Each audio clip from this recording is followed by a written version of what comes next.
السلام عليكم ورحمة الله وبركاته. بسم الله الرحمن الرحيم. الحمد لله رب العالمين والصلاة والسلام على رسول الله صلى الله عليه وسلم. إنكر مايو سلامتا مدحدا halkan isugu timi heer caalamiya iyo heer national qaran iyo heer dawladeed oo dawladaha xubinta ka ah dawladda federaalka iyo qaybaha kale oo bulshada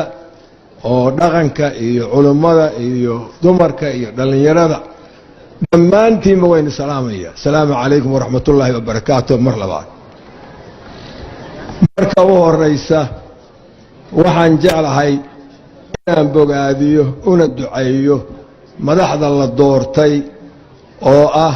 madaxweynaha iyo madaxweyne ku-xigeenka iyo gudoomiyaha baarlamaanka iyo labadiisa ku-xigeen. intaba waa dad cusub, isbedel cusub oo aqalka golaha wakiilada iyo hoggaanka xukuumadda labadaba ku yimi. ilaahay waxaan uga rajaynayaa inay ku dhammaystaan nabadgelyo iyo khilaaf la'aan 5 sano oo la doortay. haddii ay si fiican wax u qabtaanna dib loo doorto mar labaad. intaasaan rajaynaynaa insha allahu tacaala. labaad waxa weeye dadka halkan maanta isugu yimi oo qaaradaha dibaddaana qaar ka yimaadeen oo halkan ka gabeeyeen oo ay yimaadeen waxa isu keenay waa Soomaalinimo. murtida waan jeclahay laakiin gabayana maahi mana heeso. ayba waagi tubaakada la cuni jiray lafta lagu noogi jiray ayaa kuwa ku buufiyeen markaasuu yeen anigu tubaakada ma cuno laakiin waxaan jeclahay urkeeda oo magaala iga urtabi. marka anigu ma heeso mana gabiyo laakiin waa jeclahay murtida. naxwo badan baa ku jira iyo tusaale badan oo xigmada dadka nooca u dhaqmaana waa dadka la yiraahdo intellectual maskaxda ka shaqaysiya way. waxaan jeclahay caawa martida halkan isugu timi mid dalka dibadiisa kuwa shisheeya madaxda halkan ugu sareeya madaxweynaha Maxamed Cabdullaahi Farmaajo, ra'iisul baarlamaanka aqalka sare iyo ku-xigeenka labaad oo baarlamaanka golaha shacabka iyo inta kale oo mas'uuliyiin ah oo ka timi goboladaba oo aan hore u joogin. waxaan caawa jeclahay halka inaan ka xuso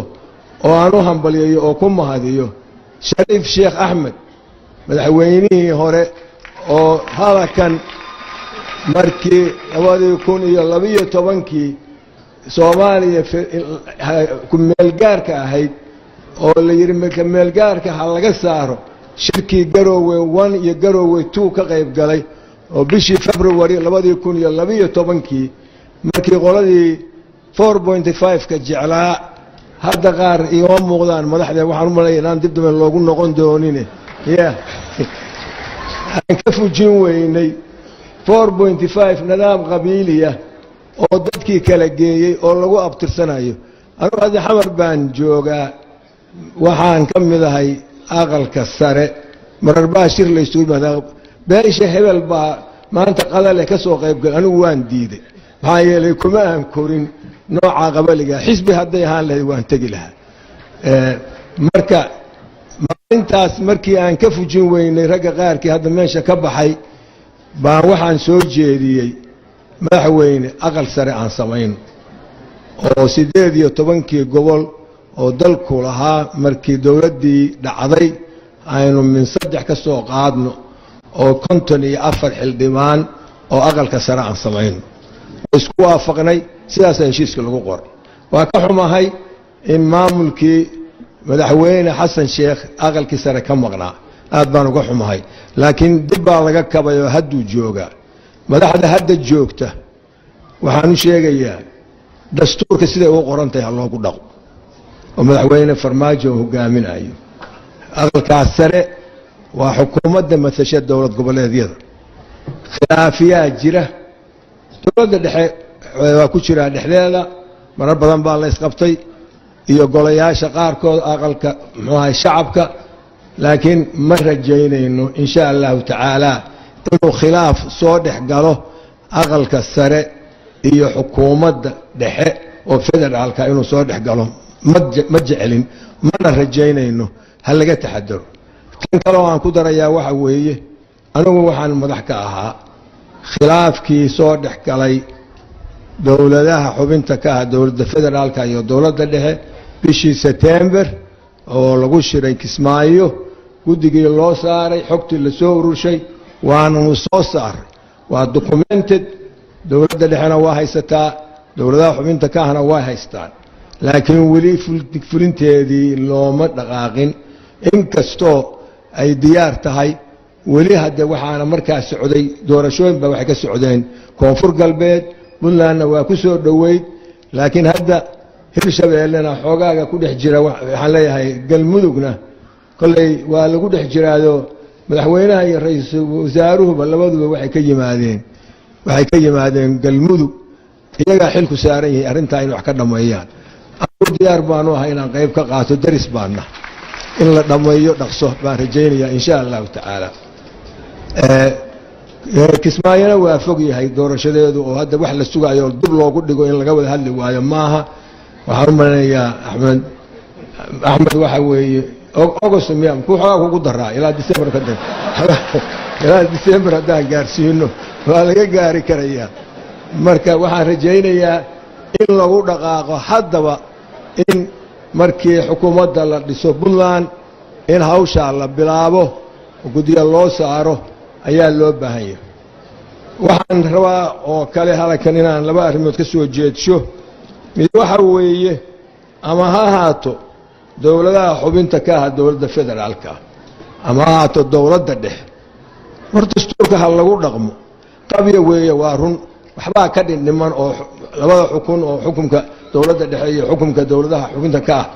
waxbaa isaga dhex jira wax saalan oo la saari karo muddadiisa hadday qaadato laakiin waxa ku qoran baaba cid ka badan ba haddii lagu dhaqmaayo khilaafna ma keenayo. waxaan rajaynayaa in dastuurka lagu dhaqmo oo siduu yahay loogu dhaqmo oo